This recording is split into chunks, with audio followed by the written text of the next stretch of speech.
Al volver a mi departamento encontré cajas donde antes había muebles. Me dejaron parado en mi propia puerta, como si yo fuera un invitado, mientras intentaba ocultar el temblor en las manos para que mi tía no viera que me estaba rompiendo por dentro. Soy Tomás, tengo 29, y ese departamento era lo único estable que me quedaba después de un año horrible, el lugar donde dormía, trabajaba y trataba de recomponerme.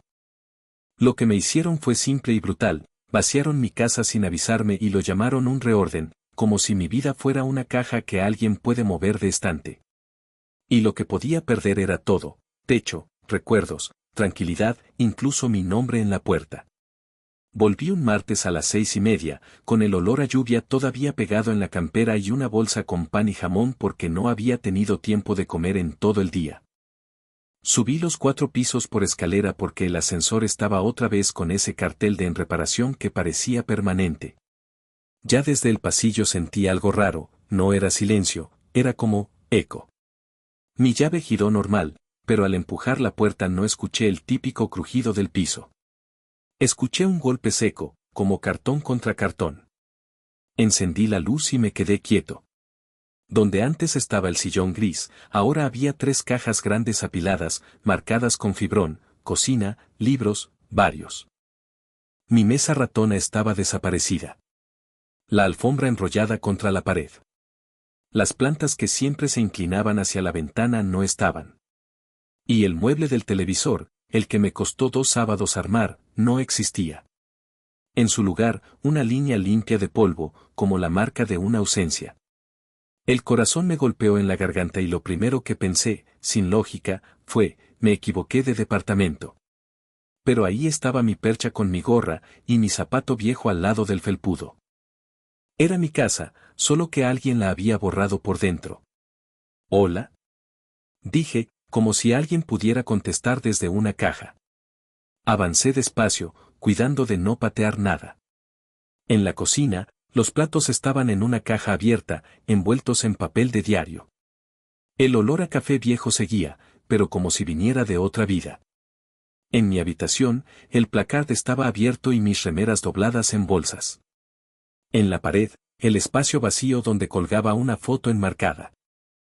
Ahí me dio el primer tirón de vergüenza. No sé explicarlo bien, no era solo miedo o enojo. Era esa sensación de que alguien entró, tocó tus cosas, decidió por vos y encima lo hizo con calma. Como quien ordena la casa de un niño. Saqué el teléfono. Tenía 2 llamadas perdidas de mi tía Marcela y un mensaje de voz sin escuchar. La llamé de inmediato. ¿Tomás? Atendió rápido, demasiado rápido. Ay, justo te iba a escribir. ¿Qué pasó en mi departamento? Me salió más alto de lo que quería. Me aclaré la garganta. Entré y, está todo en cajas. Hubo una pausa corta, como si ella sonriera del otro lado. Tranquilo. Es solo un reorden. Esa frase. Solo un reorden. La dijo con el mismo tono con el que te dicen que cambiaron de lugar los vasos, no con el tono con el que te dicen que tocaron tu casa. ¿Un reorden de qué?, pregunté. ¿Quién entró? ¿Por qué hay cosas embaladas? Ay, Tommy, no dramatics. Vinieron los chicos que te mandé. Hicieron lo que había que hacer.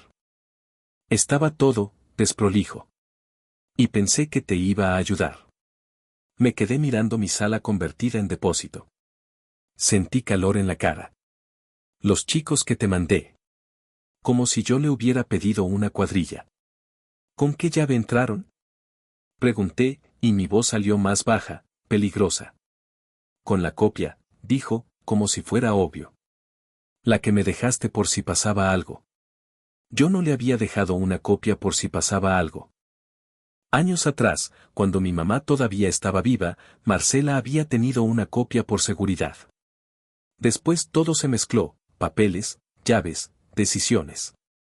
Yo nunca me senté a pedirla de vuelta. Siempre había algo más urgente. Siempre me decía: cuando tengas tiempo. ¿Y qué es lo que había que hacer?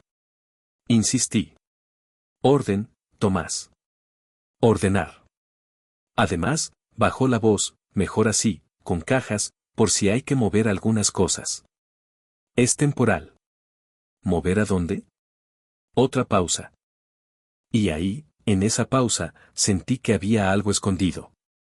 No una sorpresa linda, sino un plan. Después te explico bien, dijo. Ahora estoy en la calle. Pero no te preocupes. No pasó nada malo. Solo un reorden. No pasó nada malo. Y sin embargo yo estaba parado entre cajas, con mi casa desarmada, sintiéndome ridículo por haber comprado pan como si fuera a tener una noche normal.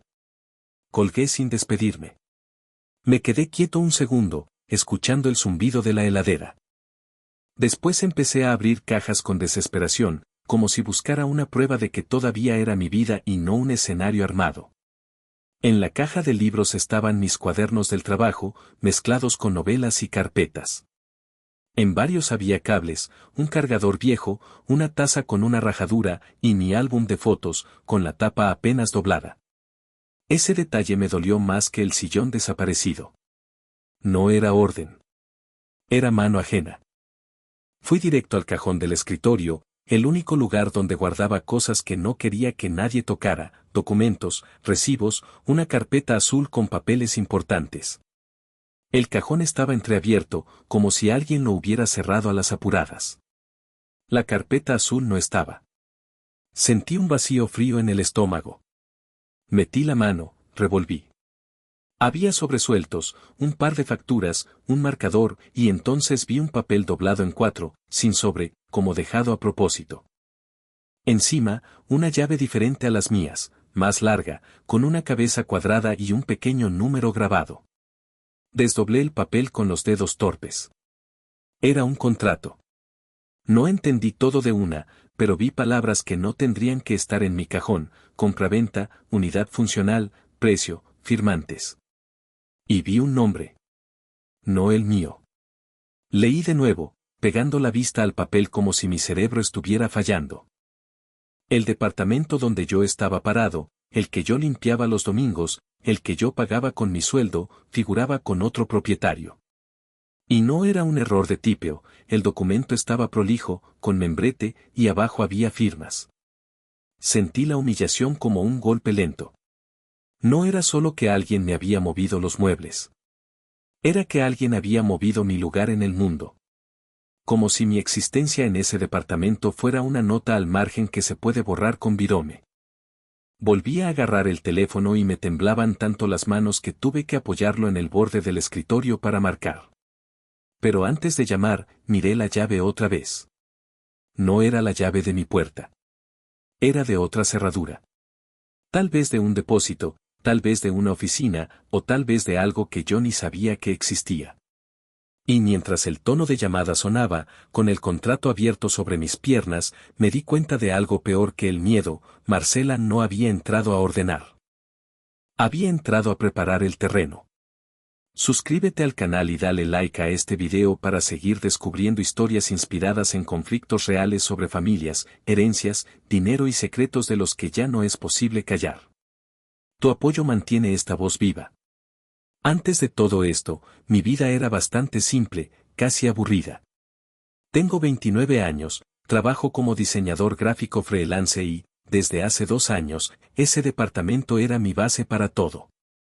No era grande ni lindo de revista, pero era mío en el sentido más práctico. Ahí pagaba mis cuentas, ahí me encerraba a trabajar hasta tarde, ahí dejaba la ropa tirada sin que nadie me mirara mal. Me levantaba casi siempre a las 7, café fuerte, computadora prendida, y arrancaba. Algunos días ni salía. Otros bajaba al chino de la esquina a comprar algo rápido y volvía. Nada especial, pero era estabilidad, y después de perder a mi mamá, eso valía oro. Marcela, mi tía, siempre estuvo presente. Demasiado, incluso. Ella era la hermana mayor de mi mamá y, desde que mamá murió, asumió un rol que nadie le pidió pero que todos parecían aceptar. Yo me encargo, decía. De los papeles, de las cuentas, de los trámites. Al principio me ayudó de verdad, yo estaba destruido, no entendía nada de herencias, impuestos, escrituras. Confié. Le dejé hacer. Me parecía lógico. Ella era adulta, ordenada, segura. Yo apenas podía levantarme de la cama algunos días. El departamento había sido de mi mamá. No era un regalo ni una herencia enorme, era un dos ambientes viejo, pero era su refugio y terminó siendo el mío. Cuando se murió, todo quedó medio en el aire. Recuerdo a Marcela sentada en la mesa, con una carpeta llena de papeles, explicándome cosas que yo no escuchaba del todo.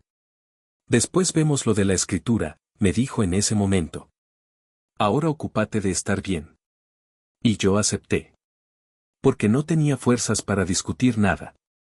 Con el tiempo, empecé a notar cosas raras. Comentarios sueltos. Preguntas que no venían al caso. ¿No pensaste en algo más, chico? Me decía. Para vos solo, este lugar es grande. Otras veces, cuando venía de visita, miraba alrededor con cara de inspección. Tenés demasiadas cosas, comentaba. Esto, si algún día se alquila o se vende, hay que despejarlo. Yo me reía incómodo. ¿Venderlo? Le pregunté una vez. ¿Por qué lo vendería? No digo ahora, respondió rápido. Digo a futuro. Hay que pensar en todo. Ahí empezó la primera incomodidad. No era una pelea, era algo más sutil. Como si yo estuviera viviendo en una casa prestada, aunque nadie lo dijera en voz alta. La relación con ella siempre fue así, correcta, educada, pero cargada. Nunca gritaba. Nunca imponía nada directamente. Lo hacía con frases suaves, con preocupación disfrazada de cariño. Lo digo por tu bien, no te enojes, solo pienso en vos, yo ya pasé por esto. Yo, por mi parte, tampoco fui un santo. Hubo meses en los que me atrasé con algunas expensas. No eran deudas enormes, pero existían. Marcela se enteró porque, según ella, le llegó un aviso por error. Se ofreció a pagar para que no tengas problemas. Después arreglamos, me dijo. Nunca me apuró a devolverle la plata, pero tampoco olvidaba mencionarlo. Con todo lo que te ayudo, tiraba, como al pasar. Hubo un momento clave, y ahora lo veo claro, pero en su momento no le di la importancia que merecía. Un día me pidió que firmara unos papeles. Nada raro, me aseguró. Es para actualizar datos, por el consorcio y los impuestos. Yo estaba apurado, tenía una entrega pendiente, la computadora abierta, el celular vibrando. Leí por arriba. Firmé. Fue una decisión que hoy muchos dirían que fue estúpida. Y tal vez lo fue. Pero en ese momento, para mí, era solo confiar en alguien de la familia. Después de eso, las cosas cambiaron de a poco. Marcela empezó a hablar más seguido de ordenar, de poner en regla, de no vivir en el desorden. No solo físico, también legal. Yo asentía, sin saber exactamente a qué se refería. El último mes antes de encontrar las cajas, tuvimos una discusión leve, pero rara. Yo le dije que quería cambiar algunas cosas del departamento, pintar una pared, comprar muebles nuevos. Ella frunció el ceño. No gastes plata en eso, me dijo. No vale la pena ahora.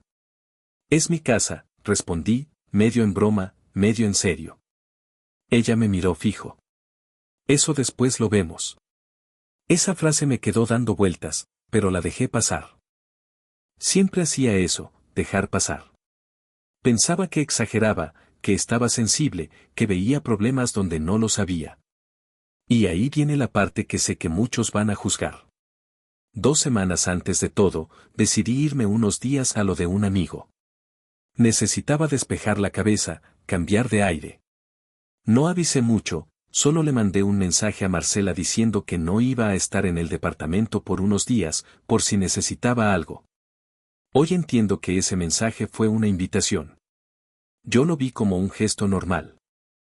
Ella lo vio como una puerta abierta. Cuando volví y encontré las cajas, el contrato y la llave, todo eso no cayó del cielo. Venía construyéndose desde hacía meses, tal vez años. Yo había cedido espacio, decisiones, silencios. Y alguien los había ocupado. Mientras miraba ese contrato por primera vez, con el nombre de otra persona donde debería estar el mío, entendí que el problema no era solo legal o material. Era que, sin darme cuenta, había dejado que otros decidieran cuánto lugar tenía yo en mi propia vida. Y lo peor era que, en ese momento, todavía no sabía hasta dónde había llegado Marcela, ni qué precio estaba a punto de pagar por haber confiado tanto. No dormí esa noche. Me quedé sentado en la cama, con el contrato apoyado sobre las rodillas y la llave pesada en la mano, como si fuera un objeto que pudiera explicarme todo solo por mirarlo fijo. A las 6 de la mañana ya había tomado 3 cafés y no había llegado a ninguna conclusión que no terminara con la misma frase: tengo que hablar con Marcela, ahora. La cité en el departamento. No le pedí permiso, no le pregunté si podía. Le mandé un mensaje corto: necesito que vengas hoy. Ya. Me respondió con un ok casi inmediato, lo que me dio una mezcla rara de alivio y terror. Parte de mí todavía esperaba que todo fuera un error grande y torpe. Otra parte ya sabía que no. Llegó a las 10:15. Escuché sus pasos en la escalera antes de que tocara el timbre. Cuando entró, se quedó mirando las cajas como si las viera por primera vez, con esa cara ensayada de preocupación. Uy, quedó todo más revuelto de lo que pensaba, dijo. Capaz los chicos exageraron. No le contesté. Cerré la puerta con llave y la apoyé sobre la mesa. Ella se sentó sin que yo se lo pidiera. Cruzó las manos, recta, como si estuviera en una reunión importante. Encontré esto, dije, y empujé el contrato hacia ella. Marcela no fingió sorpresa. Lo tomó, lo acomodó bien frente a ella, leyó un par de líneas y suspiró. Ese suspiro me terminó de confirmar todo. Tomás, empezó. Sabía que esto iba a ser difícil para vos. ¿Difícil? Repetí. ¿Vos lees lo que dice acá? Sí, respondió tranquila. ¿Y no es lo que crees? Entonces explícamelo, dije. Explícame por qué mi departamento figura a nombre de otra persona. Ahí levantó la vista. No estaba nerviosa. No estaba enojada. Estaba decidida. Porque no estaba a tu nombre nunca, dijo. Sentí como si alguien me hubiera empujado al pecho. ¿Cómo que no? Pregunté. Viví acá 2 años. Pago todo. Este era el departamento de mamá. Era, corrigió. Y cuando ella murió, las cosas no quedaron como vos pensás. Me levanté de la silla. Empecé a caminar de un lado al otro, esquivando cajas, como un animal encerrado. Vos me dijiste que la escritura se veía después. Y se vio, respondió. Solo que vos no estuviste tan presente como crees. Ahí me mostró la carpeta. La misma azul que yo guardaba en el cajón. La abrió con cuidado, como si fuera algo valioso. Adentro estaban copias de papeles, firmas, sellos. Cuando firmaste esos documentos, dijo, aceptaste una reorganización patrimonial. No me mientas, le grité. Dijiste que era por impuestos. Lo era, respondió sin levantar la voz. Y por otras cosas. Tomás, vos no estabas en condiciones de hacerte cargo. Tenías deudas, estabas mal, no sabías ni qué día era. Eso no te da derecho, dije. No te da derecho a sacarme mi casa. No te la saqué, replicó. La protegí. La palabra me dio ganas de reír y de llorar al mismo tiempo. ¿Protegiste de quién? Pregunté. De vos, dijo, sin dudar. Ese fue el golpe más fuerte. No el contrato. No las cajas. Esa frase. Yo vi cómo te estabas hundiendo, continuó. Y este departamento era un activo. Un bien. Algo que podía perderse. Así que tomé decisiones. ¿A mi espalda? Por tu bien. Saqué la llave del bolsillo y la dejé caer sobre la mesa. Sonó seca. ¿Y esto? Pregunté. ¿También es por mi bien? Marcela la miró. Es la llave del depósito, dijo. ¿Dónde están los muebles que no entraban? ¿Y la venta? Se acomodó en la silla. Es una venta en proceso, explicó. A alguien de confianza. Nada cerrado del todo. Pero ya firmaron, dije. Vos y esa persona. Sí. ¿Y yo? Vos ibas a mudarte, dijo. Iba a ayudarte a alquilar algo más chico. Más manejable. Con lo que quedara, ibas a estar tranquilo. La miré sin reconocerla. ¿Te escuchas? Le dije. ¿En qué momento decidiste que yo no podía elegir nada? En el momento en que entendí que alguien tenía que hacerlo, respondió. Ahí fue cuando exploté. No fue un grito largo, fue una descarga desordenada. Le dije que me había usado, que me había tratado como a un inútil, que no era su hijo, que no tenía derecho. Ella me dejó hablar. No me interrumpió. Cuando terminé, solo dijo. Si querés ir por lo legal, anda. Pero todo está firmado. El silencio que siguió fue pesado. Yo sabía que, aunque algo no cerrara, ella había preparado todo para que pareciera correcto. Yo había firmado. Yo había confiado. Yo había dejado la puerta abierta. Quiero que te vayas, dije al final. Marcela se levantó despacio. Agarró su bolso. Pensalo, dijo. No tomes decisiones en caliente. Ya las tomaste vos por mí, respondí. Cuando se fue, me quedé solo entre las cajas. Sabía que ese era el punto sin retorno. No solo porque el departamento ya no era mío, sino porque acababa de entender algo mucho más duro, la persona que yo creía que me cuidaba había decidido que yo no merecía tener control sobre mi propia vida. Y desde ese momento, supe que, aunque me quedara sin casa, no iba a volver a ceder nada más. Los días siguientes fueron raros, como si estuviera viviendo la vida de otra persona. Me despertaba en el mismo departamento, pero ya no lo sentía mío. Dormía en un colchón en el piso porque la cama estaba desarmada y envuelta en plástico. Caminaba entre cajas como si fueran paredes nuevas que alguien había construido sin preguntarme. Cada objeto embalado era un recordatorio de que yo estaba ahí de prestado, aunque nadie me hubiera echado todavía. Marcela no volvió a llamar. Tampoco yo. El silencio entre nosotros era espeso, cargado de todo lo que se había dicho y, sobre todo, de lo que ya no tenía arreglo. A veces miraba el celular esperando un mensaje que aclarara algo, que dijera hubo un error, pero no llegaba nada. Y en el fondo, sabía que no iba a llegar. Empecé a notar los cambios prácticos de inmediato. El portero me avisó que habían venido a medir el departamento por una posible operación. El consorcio me mandó un mail pidiéndome que confirmara mi situación como ocupante. Esa palabra, ocupante, me quedó clavada en la cabeza. Ya no era propietario, ni heredero, ni siquiera inquilino. Era alguien que ocupaba un espacio que otros estaban negociando. Seguí trabajando, porque no tenía otra opción. Diseñaba logos y banners mientras miraba de reojo las cajas, tratando de concentrarme. A veces me agarraba una bronca muda y me levantaba a ordenar algo que ya estaba ordenado, solo para sentir que hacía algo. Otras veces me quedaba quieto, mirando una pared vacía, recordando dónde estaba cada cosa antes. Una noche, después de cenar algo frío parado en la cocina, tomé una decisión pequeña pero importante, empecé a sacar mis cosas personales de las cajas. No todas.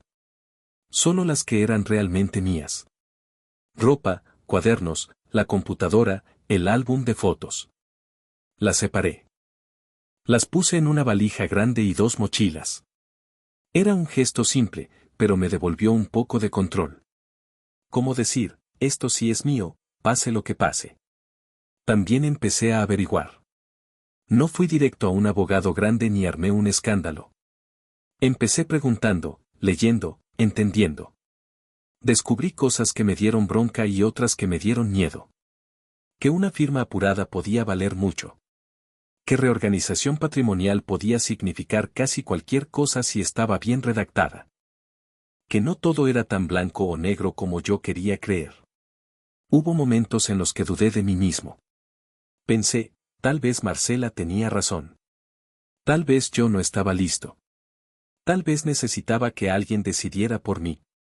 Esos pensamientos aparecían de madrugada, cuando todo estaba en silencio y la casa parecía más ajena que nunca. Pero después me acordaba de su frase, te protegí de vos. Y algo adentro mío se endurecía. Empecé a pasar menos tiempo en el departamento. Me quedaba más en cafés, en lo de amigos, incluso en la biblioteca del barrio. No porque me echaran, sino porque no quería estar ahí esperando a que alguien viniera a decirme qué iba a pasar conmigo. Cada vez que cerraba la puerta al salir, sentía que podía ser la última vez. Una tarde encontré un aviso pegado en el tablero del edificio, se solicita contacto del actual ocupante de la unidad 4B. Lo arranqué y lo guardé en el bolsillo, no para responder, sino como prueba. No sabía todavía de qué, pero sabía que lo iba a necesitar. Poco a poco, algo empezó a cambiar en mí. Dejé de hablar de Marcela como mi tía que me ayuda y empecé a pensarla como alguien que había tomado poder sobre mí. Y eso dolía, pero también aclaraba las cosas. Ya no había confusión.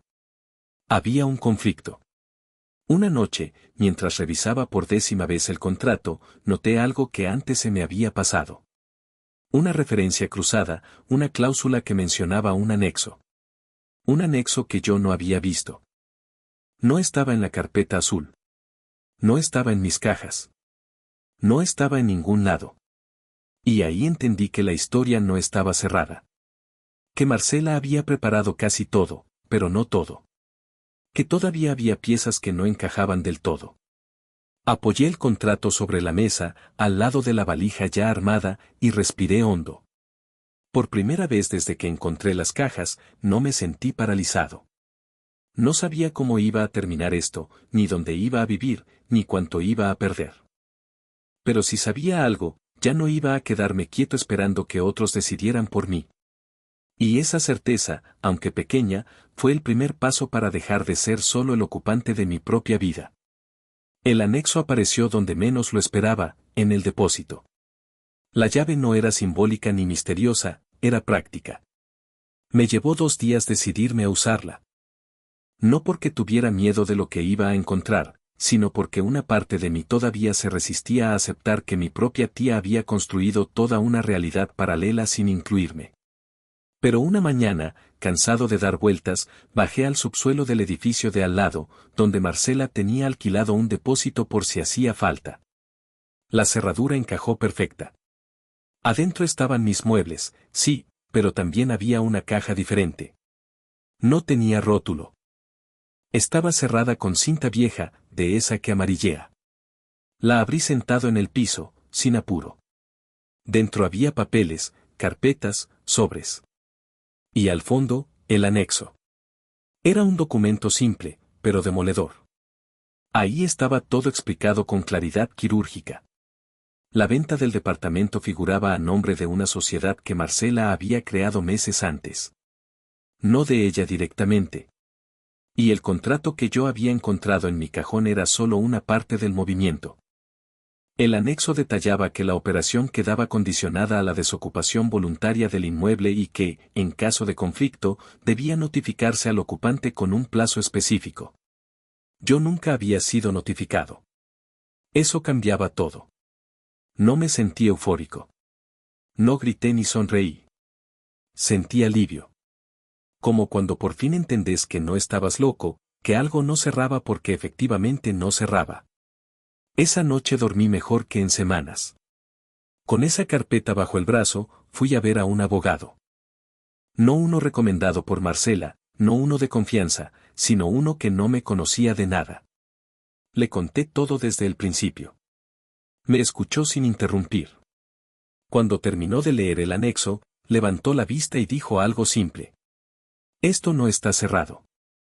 Y lo que hicieron no es tan prolijo como creían. El proceso no fue rápido ni lindo. Hubo cartas documento, llamadas tensas, silencios largos. Marcela intentó minimizarlo todo, después enojarse, después victimizarse. Me dijo que la estaba traicionando, que no entendía nada, que ella solo había querido ayudarme. Yo ya no discutí eso. No me servía. Lo concreto fue que la venta se cayó. No porque yo ganara, sino porque no podían avanzar sin pasar por mí. El comprador se retiró. La sociedad quedó expuesta. Y Marcela, por primera vez, perdió el control de la narrativa. Un mes después, nos sentamos frente a frente en una oficina fría. Sin gritos. Sin drama. Solo papeles y cansancio. Ella no pidió perdón. Yo no lo esperé. Se acordó que el departamento quedaba a mi nombre, como siempre debió estar, y que yo asumía formalmente todo lo que implicaba. Gastos, impuestos, responsabilidades. Todo. Cuando firmé esa escritura, la mano me tembló. No de miedo, sino de bronca acumulada.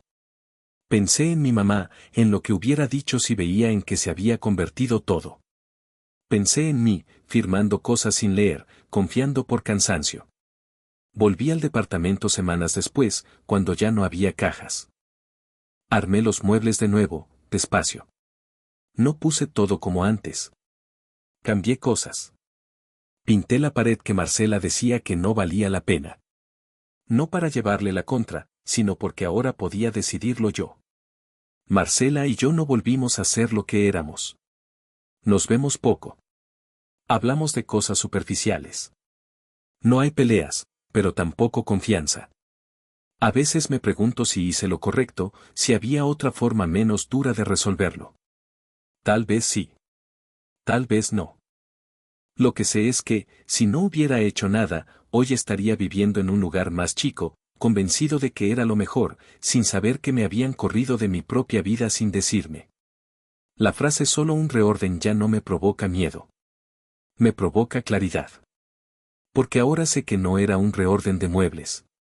Era un reorden de poder.